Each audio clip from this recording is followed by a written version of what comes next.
بل يقول الحسن البصري رحمه الله تعالى: استكثروا من الأصحاب الصالحين في الدنيا فإنهم ينفعون يوم القيامة. استكثروا منهم، من معرفتهم.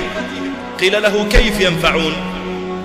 فقال الحسن البصري: بينما أهل الجنة في الجنة إذ تذاكروا أصحابهم في الدنيا وأحوالهم في الدنيا، فيقول قائلهم: ما فعل صديقي فلان؟ أنا كان عندي صديق في المدرسة، أو ربما في الحي الذي أسكن فيه، أو في الجامعة، أو في العمل معي، ما فعل، لا أراه في الجنة، ما فعل صديقي فلان؟ فيقال: هو في النار.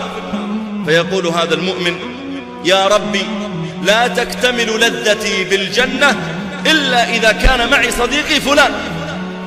عندها يأمر الله تعالى فيخرج صديقه من النار إلى الجنة، لا لأجل عمل صالح من قيام ليل أو صيام نهار أو قراءة قرآن أو صدقة، وإنما شفع له صديقه إكراما لصديقه الذي في الجنة، أخرج هذا إليه. فيقول أهل النار: عجبا، من شفع له؟ أبوه شهيد؟ فيقال: لا. أخوه شهيد؟ فيقال: لا. شفعت له الملائكة، الأنبياء؟ فيقال: لا، وإنما شفع له صديقه فلان.